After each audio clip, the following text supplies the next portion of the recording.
বালুরঘাটের BJP প্রার্থী সুকান্ত মজুমদারের সমর্থনে আজ অমিত শাহ তিনি বালুরঘাটে এই মুহূর্তে তিনি বালুরঘাটে সবাই বক্তৃতা দিচ্ছেন সেই দিকে নজর রাখবো। को फिर से प्रधानमंत्री बनाना है या नहीं बनाना है, पीछे तक युवा हाथ उठाए। बंगाल में भी हाथ उठाओ, जरा करनी है या नहीं करनी है, विश्वास की मुट्ठी बिछो। ऐसी आवाज नहीं चलेगी। ममता जी को जवाब देने के विश्वास।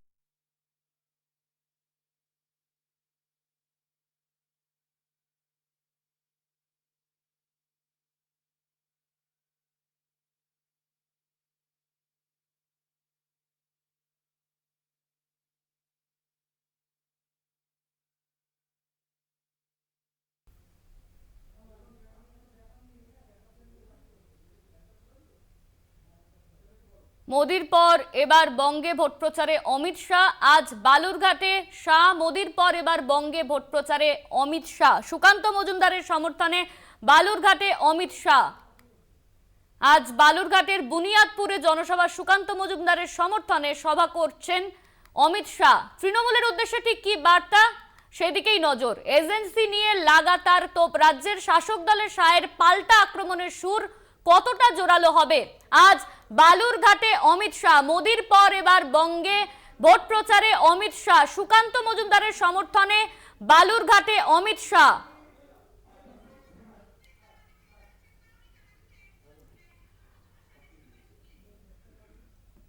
संख्या में जहां तक नजर पड़े लोग ही लोग दिखाई पड़ते हैं।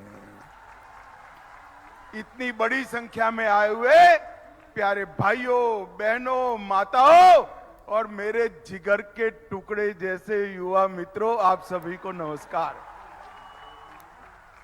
मैंने उतरते ही अध्यक्ष जी को कहा कि भाई जो भीड़ बालूरघाट की सभा में आई है, अब करने को क्या बचा है? चुनाव आपका यही समाप्त हो गया है। भाजपा जी के भाई और बहनों, जब मैं यहां आया हूं तब बोल्ला काली मंदिर, देवी बुरा काली, नरवरिया शिव मंदिर और देवी दुर्गा को चरणों में प्रणाम कर कर मेरी बात की शुरुआत करना चाहता हूं।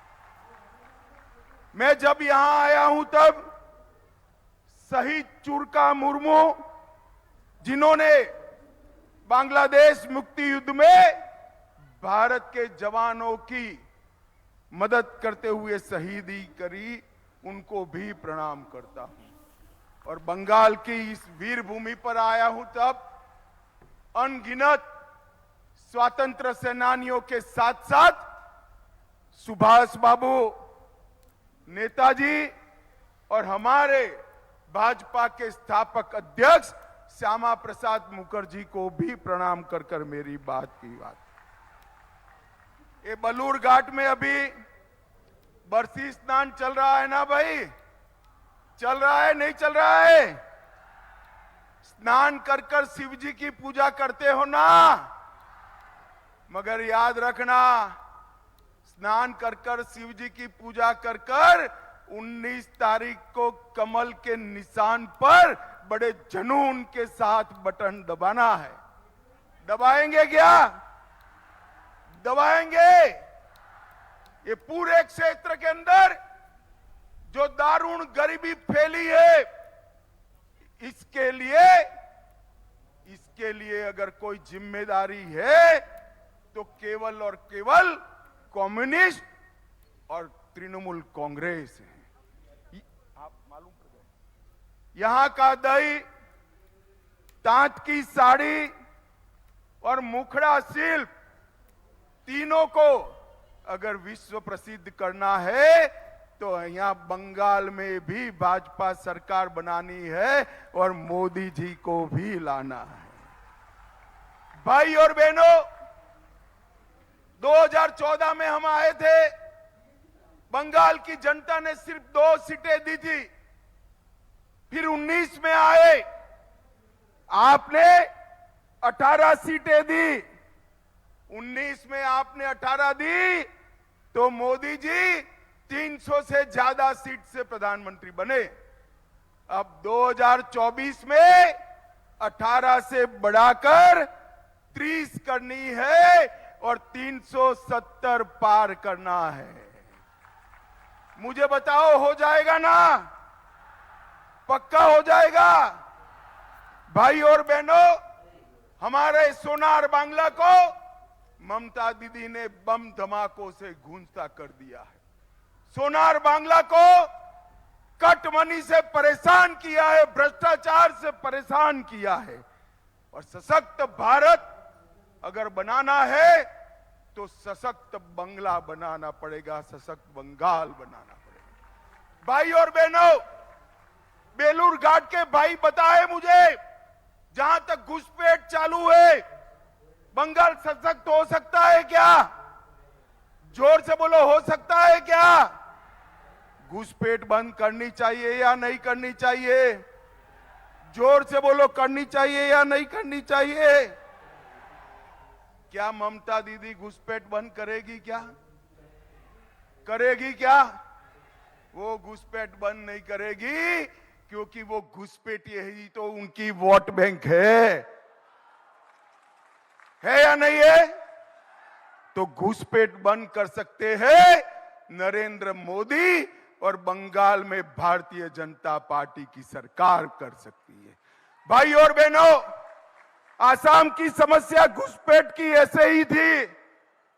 आसाम की जनता ने निर्णय किया, भाजपा की सरकार बनाई, और अब आसाम बॉर्डर से एक भी व्यक्ति घुसपैठ नहीं कर सकता।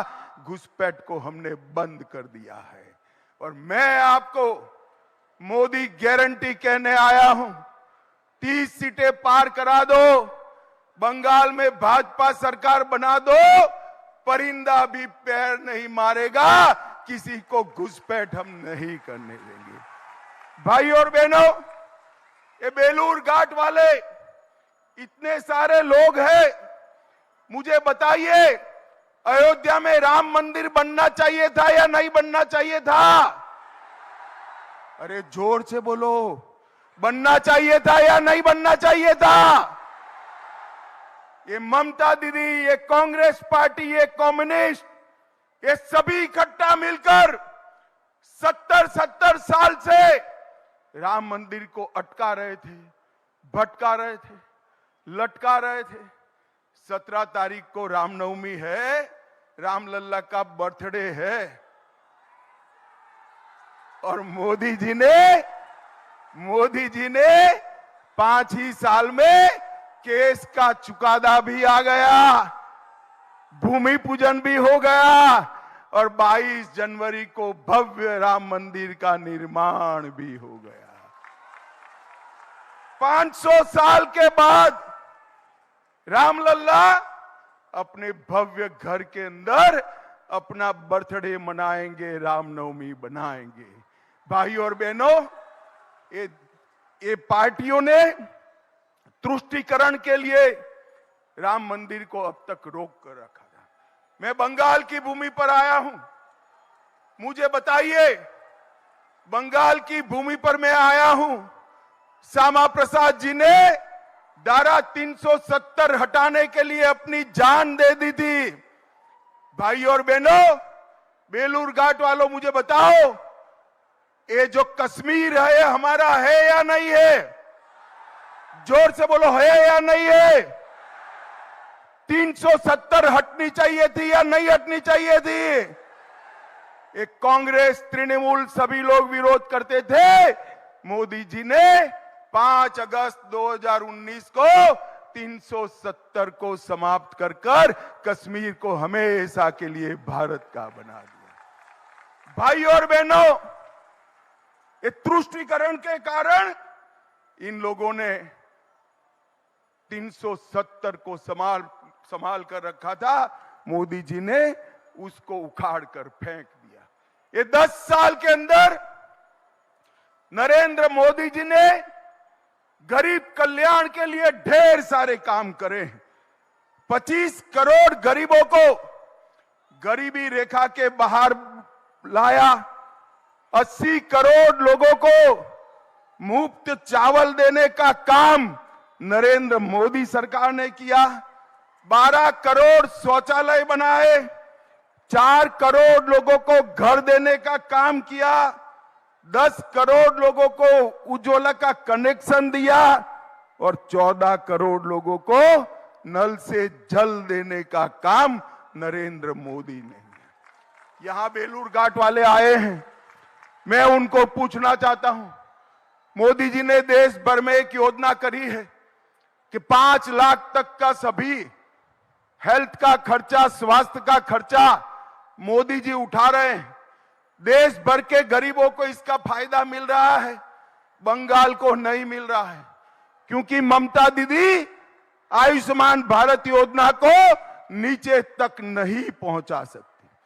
भाई और बहनों, मैं आज मोदी गारंटी करके देने आया हूं, एक बार 300 पार कर ममता की सरकार को उखाड़ दो, सभी का 5 लाख तक का पूरा इलाज मुफ्त हो जाएगा। आपके चावल में कोई कटौती नहीं कर पाएगा, कोई कटमनी नहीं ले पाएगा, कोई कोयले की तस्करी नहीं कर पाएगा, कोई गौ तस्करी नहीं कर पाएगा और कोई घुसपैठ भी नहीं कर पाएगा। ये बंगाल पश्चिम बंगाल के लोगों का है, इनसे कोई कॉम्प्रोमाइज नहीं होगा। भाई और बहनों, मुझे बताओ, 3 तलाक हटाना चाहिए था या नहीं हटाना चाहिए था? जोर से बोलो, माताओं बहनों बोलो, हटाना चाहिए था या नहीं हटाना चाहिए? ममता दीदी नहीं चाहती 3 तलाक हटाएंगे। भारतीय जनता पार्टी की नरेंद्र मोदी सरकार ने 3 तलाक को समाप्त कर मुस्लिम बहनों के साथ न्याय करने का काम किया है। भाई और बहनों, एक कांग्रेस पार्टी को क्या हो गया है मेरी समझ में नहीं आ रहा है। आज भी कहते हैं कि मुस्लिम पर्सनल लॉ होना चाहिए, यूसीसी नहीं होना चाहिए।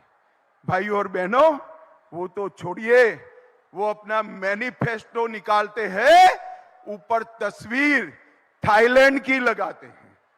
पूरे भारत में एक भी तस्वीर नहीं मिलती इनको, थाईलैंड की तस्वीर लगाते हैं। मगर क्यों लगाते हैं? इसलिए लगाते हैं कि राहुल बाबा बार बार वहां वैकेशन करने के लिए चले जाते हैं, वैकेशन करने के लिए। भाई और बहनों, ये पार्टियों का हमारे साथ, देश के साथ, देश के गरीबों के साथ, देश की जनता के साथ कोई सरोकार नहीं। और मैं आज बंगाल में चुनाव की घोषणा के बाद पहली बार आया हूं। मैं बंगाल की जनता को हाथ जोड़कर विनती करने आया हूं। हमने एक कानून पारित किया है सीएए का। ममता दीदी बंगाल के लोगों को गुमराह कर रही है। ये कह रही है कि आपने एप्लीकेशन किया तो आपका नागरिकता चला जाएगा। अरे नागरिकता है ही नहीं ममता दीदी, आपको क्या मालूम है? मैं आज आपको कहने आया हूं, डरे बगैर जितने भी शरणार्थी आए हैं सीएए में एप्लीकेशन करे, किसी पर कोई केस नहीं होने वाला है, कोई मुकदमा नहीं होने वाला है। ये मोदी सरकार का कानून है, इसमें कोई परिवर्तन नहीं कर सकता। और ममता दीदी, आपको जितना विरोध करना हो करो। हम जितने भी हिंदू, बौद्ध, सिख शरणार्थी आए हैं उनको नागरिकता देंगे, ये हमारा वादा है।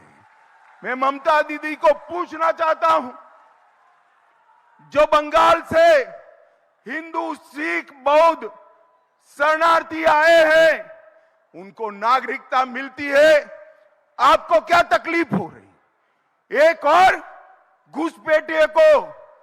घुसपैठियों को लाल जाजम बिठाकर स्वागत करती हो, रोहिंग्या का स्वागत करती हो, और दूसरी ओर जो हिंदू, बौद्ध, सिख शरणार्थी आए हैं उनको गुमराह कर रही हो।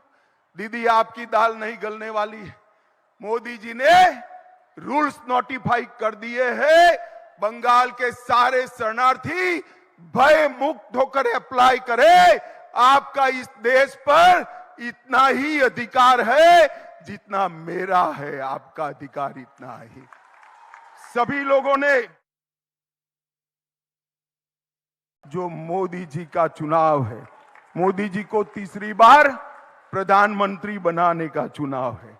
और मित्रों, मैं अंत में इतना कहना चाहता हूं, ममता दीदी, आप तो महिला मुख्यमंत्री हो। एक बात मैं आपको पूछना चाहता हूं, संदेश खाली जैसी शर्मनाक घटना में भी आप पॉलिटिक्स कर रही हो।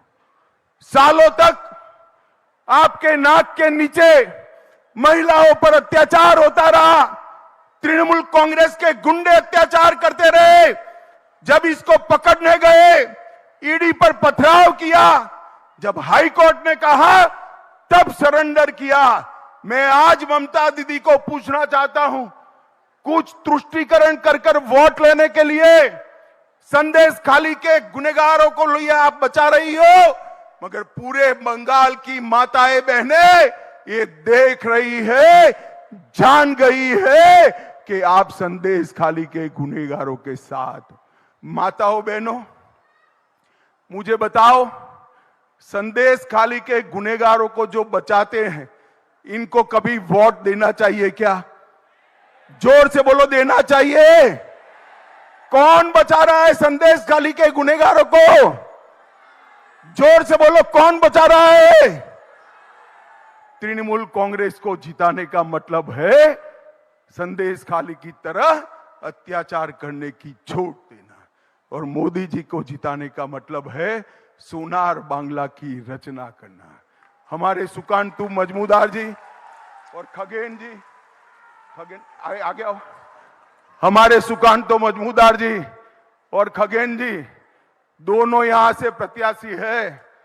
मुझे बताइए, प्रचंड बहुमत से इनको जिताएंगे क्या? जोर से बोलो, जिताएंगे? यहां आया हुआ हर व्यक्ति 5 वोट कमल पर डलवाएगा।